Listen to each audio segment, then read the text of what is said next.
నిజంగా దేవుడు నాతో మాట్లాడాడు అన్నవాడు ఎవరు ఉన్నారా? నిజంగా దేవుడు నాతో స్వరం నాకు వినబడింది అన్న కళ ద్వారానో, దర్శనం ద్వారానో, లేదంటే ప్రార్థన చేసుకుంటే కానీ దేవుడు నాతో మాట్లాడాడు, ఇలా ఉండాలి అలా ఉండాలి అని చెప్పేవాడు ఎవరు ఉన్నారా? హల్లెలూయా, హల్లెలూయా. నిజంగా దేవుడు మాట మనకు ధైర్యం అనిస్తుంది, దేవుడు మాట మనకు బలమనిస్తుంది, దేవుడు మాట మనకు స్వస్థతనిస్తుంది. హల్లెలూయా.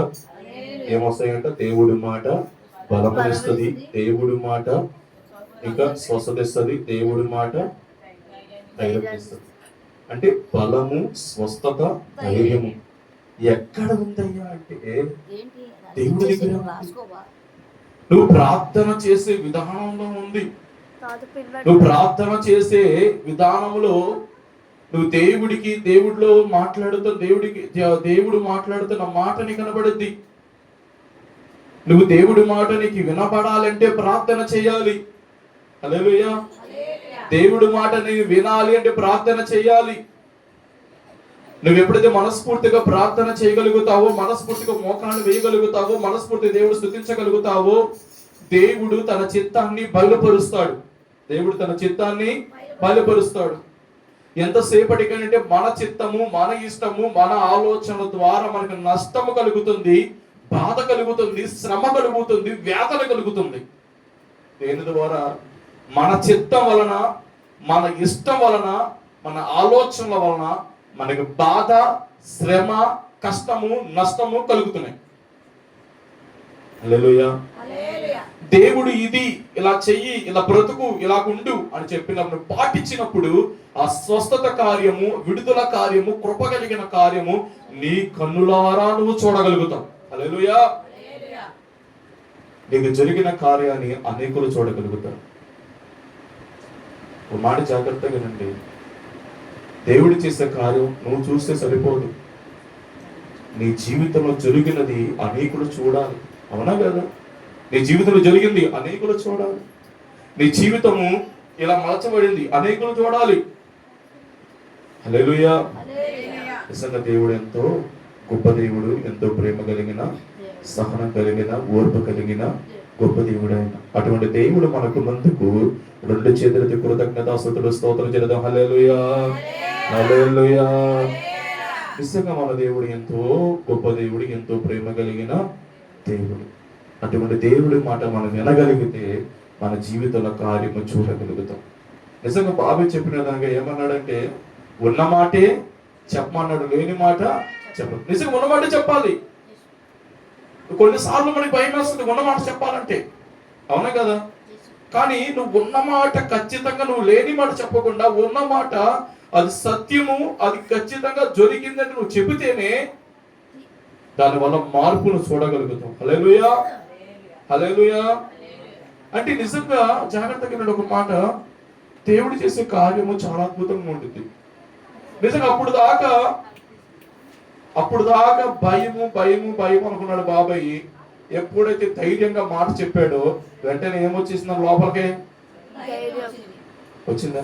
నీకు వచ్చినప్పుడు ధైర్యం రావడమే కాదు, ధైర్యంతో పాటు నెమ్మది వస్తుంది, ధైర్యంతో పాటు సమాధానం వస్తుంది, ధైర్యంతో పాటు సంతోషం వస్తుంది. ఎన్నొచ్చినాయి చెప్పండి? ఒకడు తెచ్చుకున్నాడు, 3 పొందుకున్నాడు. అంతేనా కదా? హల్లెలూయా. ఒకడు తెచ్చుకున్నాడు, 3 పొందుకున్నాడు, సంతోషం పొందుకున్నాడు, నెమ్మది పొందుకున్నాడు, సమాధానము పొందుకున్నాడు. హల్లెలూయా. నిజంగా మన జీవితంలో కూడా మనం ఉన్నది ఉన్నట్టుగానే మాట్లాడాలి. లేని దాన్ని, లేదా జరగని దాన్ని ఏదో జరిగినట్టుగా మనం కల్పించకూడదు. నిజంగా ఉన్నది ఉన్నట్టు చెప్పే వాళ్ళకి దేవుడి కృప ఖచ్చితంగా వస్తుంది. దేవుడి మాట వినే వారికి దేవుడి కృప ఖచ్చితంగా వస్తుంది. ఎవరికి వస్తుందంట? ఉన్నది ఉన్నట్టుగా చెప్పే వరకు దేవుడి కృప వస్తుంది. దేవుడి మాట వినే వరకు దేవుడి కృప వస్తుంది. దేవుడికి ప్రార్థన చేసే వరకు దేవుడి కృప వస్తుంది. ప్రార్థన చేయాలి, మన ప్రార్థన బాగుండాలి, మనం మాట్లాడే మాట బాగుండాలి. హల్లెలూయా. నిజంగా దేవుడు చేసే గొప్ప కార్యం మన జీవితంలో చూడగలుగుతాం. అదే ప్రాముఖ్యంగా చెప్పాలంటే, నిన్న 10వ తారీఖున ఉపవాసం ఉన్నా. నేను 10వ తారీఖున ఉపవాసం ఉన్నా. 9వ నాడు ఫంక్షన్ జరిగింది, 10వ తారీఖు ఉపవాసం ఉన్నా. ఉపవాసం ఎందుకు ఉంటానంటే, నా కోసం ఉండను, కుటుంబం కోసం ఉండను, పిల్లల కోసం ఉండను, భార్య కోసం ఉండను, ఎవరి కోసం ఉపవాసం ఉండను. ఎవరి కోసం ఉపవాసం ఉండాలంటే, సమస్త ప్రజలు చెప్పాలంటే యేసు ప్రభుగాని ఎరగాని అందరూ యేసు ప్రభుగా తెలుసుకోవాలని, ప్రతి ఒక్కడు నాశనం నశించిపోకుండా రక్షించబడి నిజ జీవాన్ని పొందుకోవాలని, అనేకులకు యేసయ్య ప్రేమ అర్థం కావాలని ప్రతి నెల 10వ తారీఖు ఉపవాసం ఉంటాం. ప్రతి నెల 10. నా కోసం కాదు, ప్రశ్న మన దేవుడు వేసాడు. ఒక రోజు చింతలపూడి వెళ్ళి వాక్యం చెప్తున్న ఉపవాస ప్రార్థన గురించి.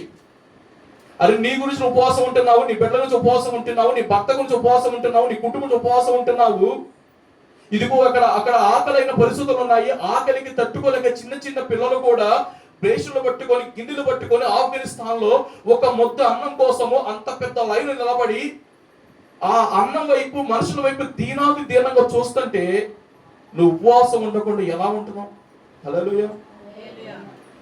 ఒక ముద్ద మనం తినేటప్పుడు మనం ప్రార్థన చేసుకోవాలంటే ఏం ప్రార్థన తెలుసా? ప్రభువా నువ్వు ఈ ఆహారం ఇచ్చావు, నీకు స్తోత్రం నాన్న. ప్రభు ఈ ఆహారం దొరికి ఎంతో మంది ఉన్నారు, వారికి కూడా ఆహారమును అనుగ్రహించు ప్రభువా. నీ చిత్తం అయితే నా చేతికి శక్తి నువ్వు, నేను అనేక మందికి ఆహారాన్ని పంచిపెడతా. హల్లెలూయా. నేను భోజనం తింటున్నప్పుడే నేను ప్రార్థన చేస్తా. ప్రభు ఎంతో మంది ఆకలితో మాడిపోతున్నారు. అరే పలానా ప్రాంతంలో బిడ్డలకి ఆకలికి తట్టుకోలేక గడ్డి తిన్నారంట.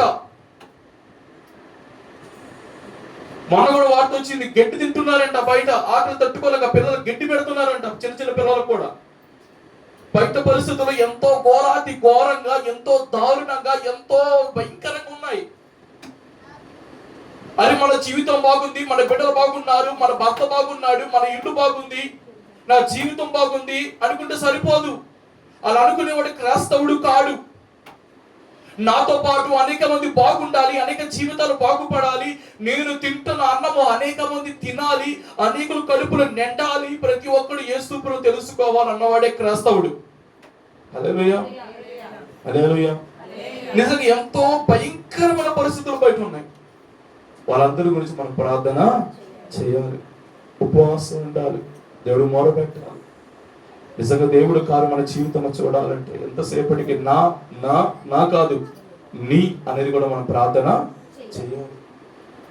నిజంగా అటువంటి ప్రార్థన చేసే వారికి దేవుడిచ్చే కార్యము చాలా గొప్పగా ఉంటుంది. ఓ మాట చెప్పనా, దేవుడిచ్చే జీతం కూడా చాలా గొప్పగా ఉంటుంది. జీతం ఇస్తాడు దేవుడు మనకి. నిజంగా ఆయన ఎంతో ప్రేమ కలిగిన, కృప కలిగిన, సహనం కలిగిన, ఓర్పు కలిగిన దేవుడు. అటువంటి దేవుడు మన నిర్లక్ష్యంగా పెట్టకూడదు.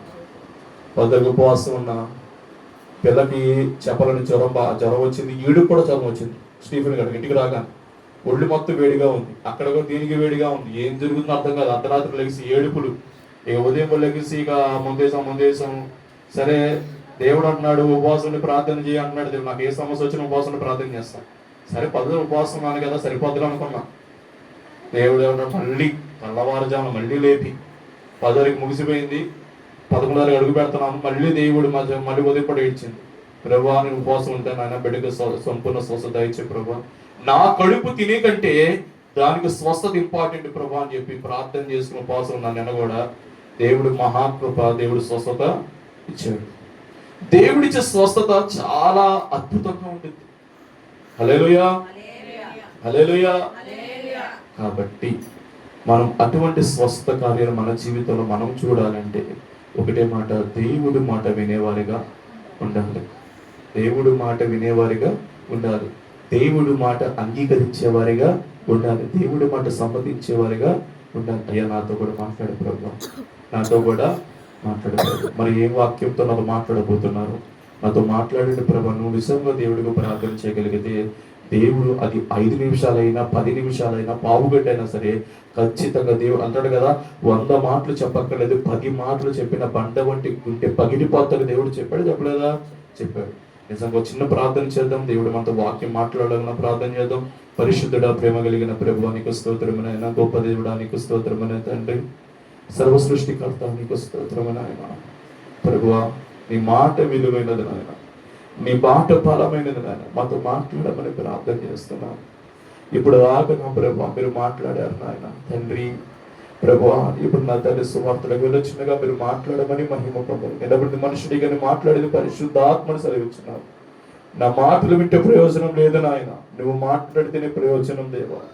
నేను కనబడితే ప్రయోజనం లేదు నాయన, నువ్వు కనబడితేనే ప్రయోజనం. పరిశుద్ధుడా మా అందరితో మీరు మాట్లాడమని మహిమ పొందమని నజరుడనే నామలో చిన్ని ప్రార్థన మనవి అడిగి పొందుకున్నాము నా పరమ తండ్రి. ఆమేన్ ఆమేన్. హల్లెలూయా. ఒక మాట చూసుకుని ఫాస్ట్ వెళ్ళిపోదాము. అపోస్తుల కార్యాలు చూద్దాం. అపోస్తుల కార్యాలు దేవుడు మరి వాక్యం ఎందుకు పూర్తి చేస్తున్నాడు? అపోస్తుల కార్యాలు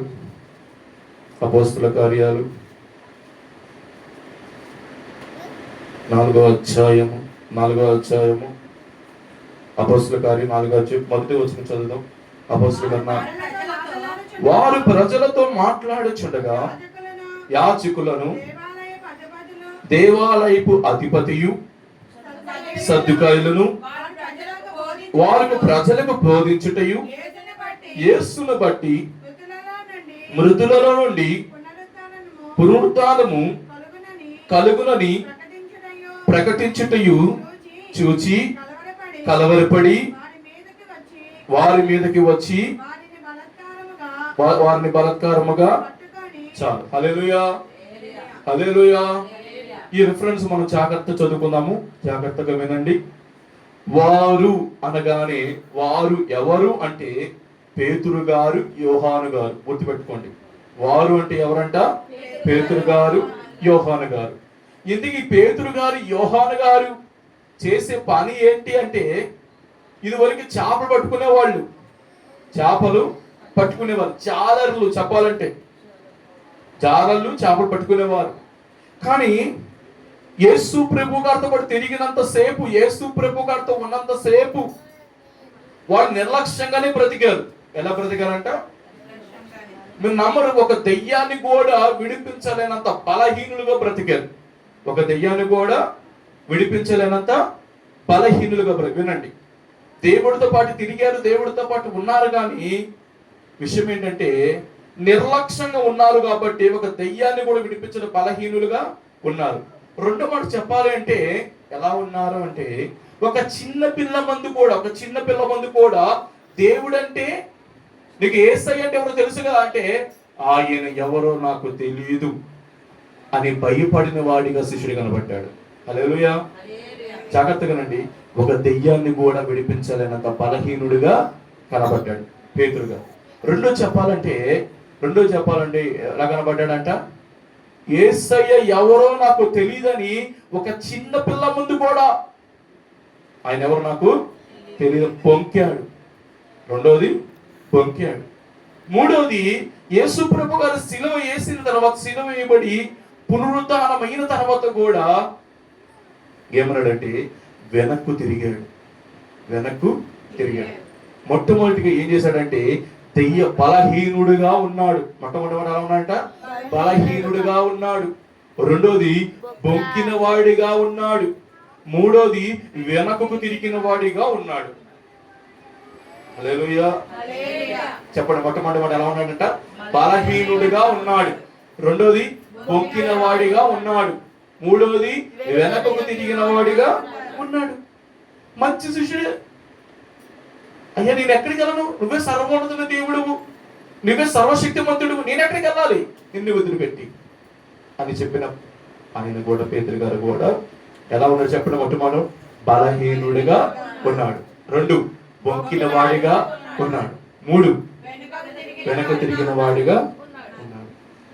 జాగ్రత్తగానండి, బలహీనుడుగా ఉన్నప్పుడు బలపరిచింది దేవుడే. బొక్కినప్పుడు కూడా క్షమించింది దేవుడే. వెనక తిరిగినప్పుడు కూడా సరిచేసింది దేవుడే. హల్లెలూయా. వినండి, బాగా వినండి. బలహీనుడుగా ఉన్నప్పుడు బలపరిచింది దేవుడే, బొక్కినప్పుడు క్షమించింది కూడా దేవుడే, వెనక తిరిగినప్పుడు సరిచేసింది కూడా దేవుడే. బాగుంది. మళ్ళీ అడుగుతాం, గుర్తుపెట్టుకోండి. బలహీన ఉన్నప్పుడు బలపరిచిన వాడు దేవుడే, బొక్కినప్పుడు క్షమించిన వాడు దేవుడే, వెనక్కు తిరిగినప్పుడు సరిచేసిన వాడు ఇంకోటి లేడు. ఆయన దేవుడే సమస్తము చేయగలిగిన దేవుడు. నిజంగా ఈ పేతురుగా చేసిన పని అంటే ఈయన ఒక్కడే చెడిపోవడం కాదు, అనేక మందిని చెడగొట్టాడు. అనేక మందిని, నేను చేపలు పట్టడానికి వెళ్తున్నా, నాతో ఎవడొస్తాడు? చూడండి, యోహాను సువార్త లాస్ట్ అధ్యాయం 21:2 త్వరగా తీయాలి. యోహాను సువార్త 21:2.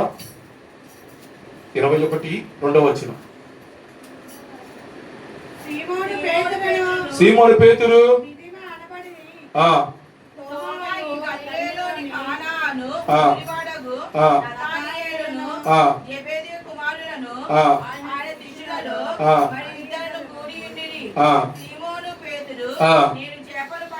ఈ మాట ఎవరు చెప్పారు? పేతురు చెప్పాడు, నేను చేపలు పట్టబోతున్నా.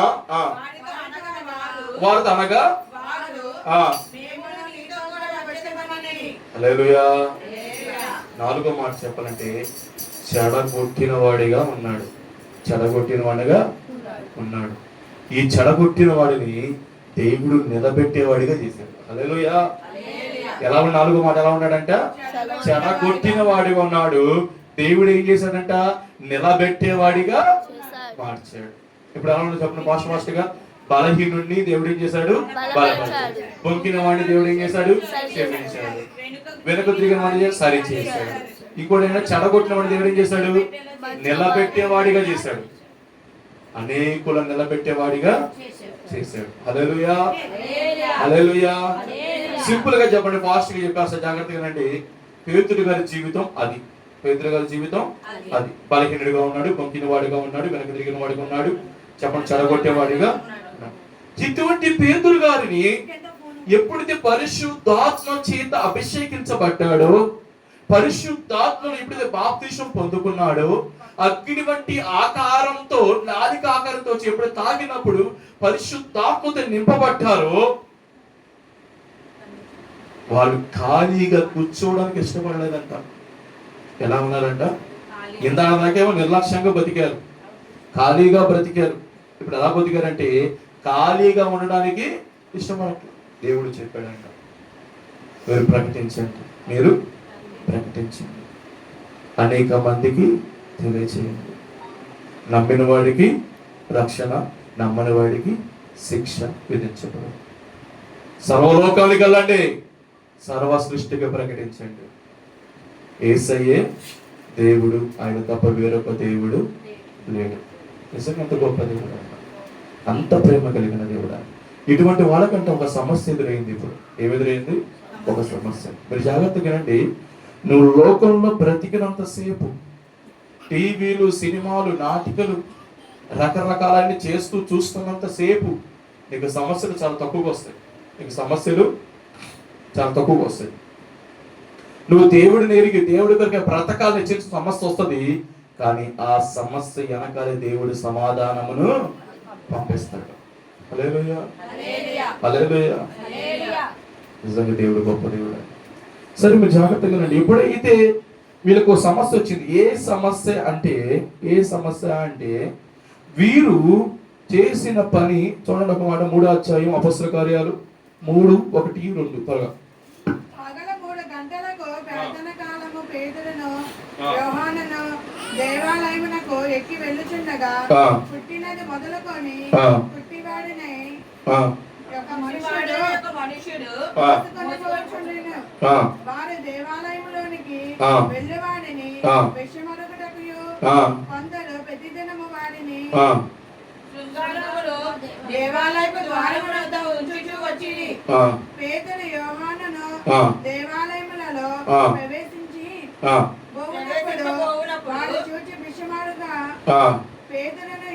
వారిని చూచి మా తట్టు చూడమని వాడు వారి యొద్ద ఏమైనా దొరుకునని కనిపెట్టుకుని వారి యందు లక్ష్యం ఉంచాను.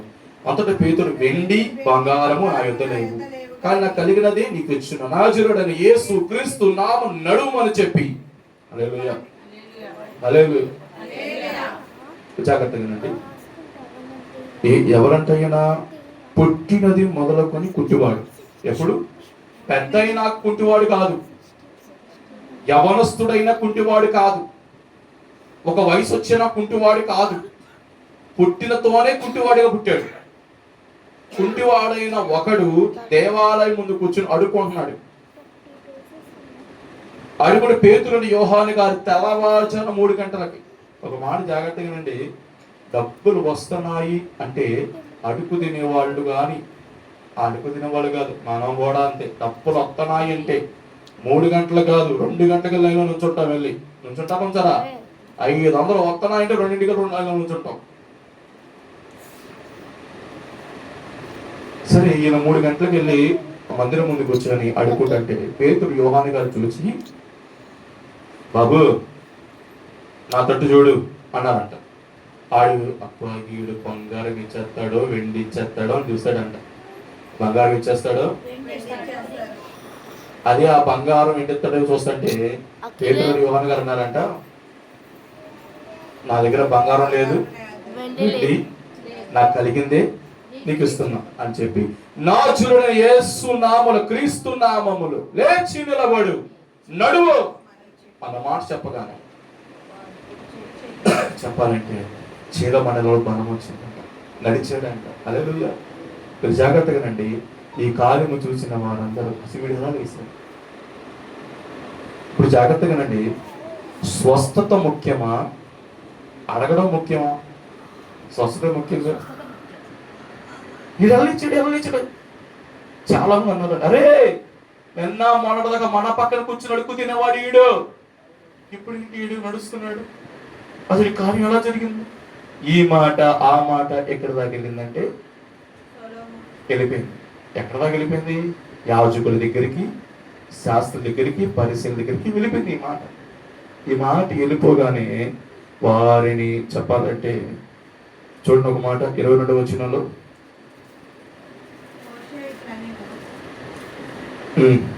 మోషే ఇట్లా నేను ప్రభువైన దేవుడు నా వంటి యొక్క ప్రవక్తను మీ సహోదరులలో మీ కొరకు పుట్టించును. ఆయన మీతో ఏమి చెప్పినను అన్ని విషయములలో మీరు ఆయనను మాట వినవలెను. ఆ ప్రవక్త మాట వినినవాడు ప్రజలలో ఉండకుండా మాట వినని వాడు ప్రజలలో ఉండకుండా సర్వనాశనమగున. సర్వనాశనము. హల్లెలూయా, హల్లెలూయా. అంటే ఈ మాటలన్నీ యోహాను గారు పేతురుని పట్టుకుని అడుగుతుంటే వాళ్ళు నీటిగా ఆన్సర్ చెప్పేసుకుని వచ్చారంట. వాళ్ళందరికీ చెప్పేసుకుని వచ్చిన తర్వాత వాళ్ళు ఒక మాట చెప్పారంట. చూడండి 26వ వచనంలో 3:26 త్వరగా, దేవుడు తన సేవకుని పుట్టించి మీలో ప్రతి వాడిని దుష్టత నుంచి మళ్లించుట వలన మిమ్మల్ని ఆశీర్వదించుటకు ఆయనను ఎదుట మీ యొద్దకు మొదట మీ యొద్దకు పంపాను. హల్లెలూయా. ఒరే నాయన, సేవకులు ఎందుకు వచ్చారంటే, ఇవన్నీ ఎందుకు జరుగుతున్నామంటే, దేవుడు సేవకులని మమ్మల్ని ఎందుకు పుట్టించాడు అంటే మిమ్మల్ని దుష్టత నుంచి మళ్లించి మిమ్మల్ని ఆశీర్వదించడానికి మీ ఎదుగు మమ్మల్ని పంపించాడు అని చెప్పాడంట. హల్లెలూయా, హల్లెలూయా. ఇవన్నీ విన్నారు. ఇవన్నీ విన్న తర్వాత వారు చేస్తున్న పని ఏంటంటే, ప్రజలతో మాట్లాడుచుండగా యాజకులు దేవాలయపు అధిపతియు ప్రసిద్ధుకైన ఎవరో చెప్పండి, త్వరగా చెప్పాలి. ఫస్ట్ యాజకులు, 2 ప్రజలతో మాట్లాడుతున్నాడు అంతే. మాట్లాడుచుండగా యాజకులు వచ్చారంట, దేవాలయపు అధిపతులు వచ్చారంట, అధిపతియు సద్దుకాయలు వచ్చారంట. వారు ప్రజలకు బోధించుట మొట్టమొదటి మాట ఏం బోధించారని చెప్పండి? ప్రజలకు బోధించారు. ఏమని బోధించారయ్యా? అక్కడ ఏమని బోధించారు? వాక్యం ఉంది ఏమన్నా? బోధించారని ఉందా? బోధించారు. మీరు ఒకటే మాట, మీరు సిలువ వేసి చంపినటువంటి ఆయనను దేవుడు 3వ దినమున తిరిగి లేపాడు, మరణపు ముళ్ళును విరిచాడు. ఎన్ని బోధించి చదవండి. బోధించి యేసును బట్టి మృతుల నుండి పునరుద్ధానము కలుగునని ప్రకటించాడు. ఇంకో 2 మాట ఏం చెప్పాడంట? మరణమును జయించిన యేసు ప్రభు గారి ద్వారానే నీకు నాకు పునరుద్ధానము కలగబోతుంది అని చెప్పాడంట. హల్లెలూయా. ఒక మనుష్యుని ద్వారా కాదు, ఇంకొకటి ద్వారా కాదు, డబ్బు ద్వారా కాదు, బంగారం ద్వారా కాదు, వెండి ద్వారా కాదు, బంగారం వెండి ద్వారా కాదు, అధికారం ద్వారా కాదు, హోదా ద్వారా కాదు. నజరుడైన యేసును పట్టే నీకు నాకు పునరుద్ధానము కలగబోతుంది. మరణపు ముళ్ళుని విరిచిన దేవుడు నీ మరణపు ముళ్ళుని, నా మరణపు ముళ్ళుని కూడా విరగొట్టువాడు ఆయనే. హల్లెలూయా, హల్లెలూయా. ఇవన్నీ బోధించి ప్రకటిస్తూ ఉండగా చదవండి, వారిని బలత్కారముగా పట్టుకొని సాయంకాలమైనందున మరనాటి వరకు వారిని కావలిలో ఉంచిరి. కావల్లో. మరి జాగ్రత్తగా రండి. ఇప్పుడు ఏం చేశారంటే బలత్కారంగా పట్టుకున్నారు. రెండోది, వాళ్ళు సాయంకాలం అయినందున మరనాటి వరకు వారిని కావల్లో ఉంచింది. ఎన్ని గంటలు పెట్టారు జైల్లో? జైల్లో ఎన్ని గంటలు పెట్టారు? సాయంకాలం అయ్యింది అని వాక్యం చెప్తుంది. రెండోది, మరనాటి వరకు వారిని కావలిలో ఉంచారు. ఎప్పుడు దాకా అంటే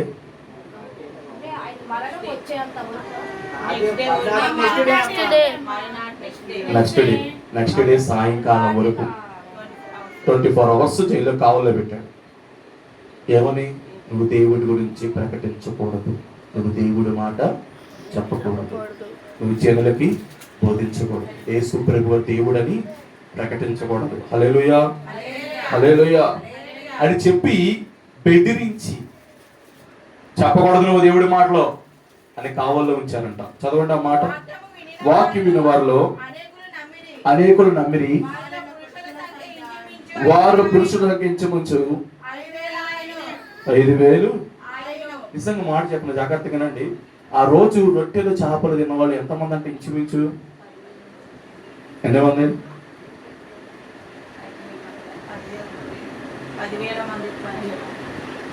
5,000 మంది, 10,000 మంది?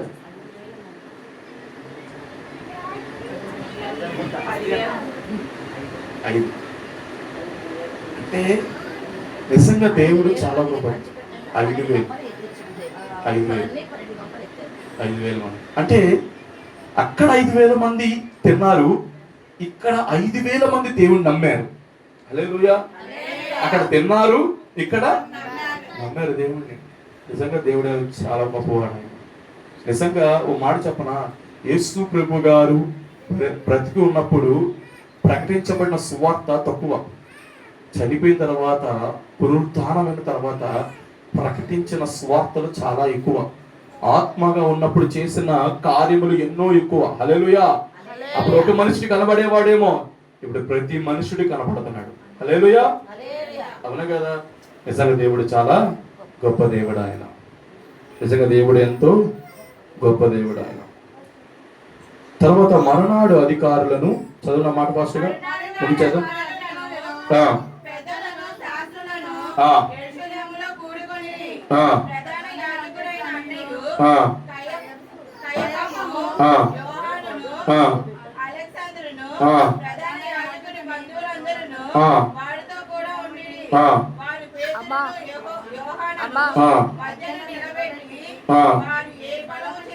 చాలు. హల్లెలూయా.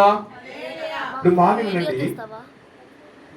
ఒక బలహీనుడు, ఒక బొంకినోడు, వెనక్కి తిరిగినోడు, చెడగొట్టినోడు అనేక మంది ఎదుట, సద్దుకైలు ఉన్న, యాజకులు ఉన్న, ప్రజల పెద్దలు ఉన్న వారందరి ముందు ప్రజలకు బోధించి యేసు ప్రభువుని బట్టే మనకి పునరుత్థానం కలుగుతుంది అని చెప్పిన ఆయన్ని ఎక్కడ ఉంచారంట? కావల్లో. ఈ రోజు సాయంత్రం నుంచి రేపు సాయంత్రం వరకు కావల్లో ఉంచిన తర్వాత కూడా మరనాడు, ఇక్కడ రాస్తుందా, మరనాడు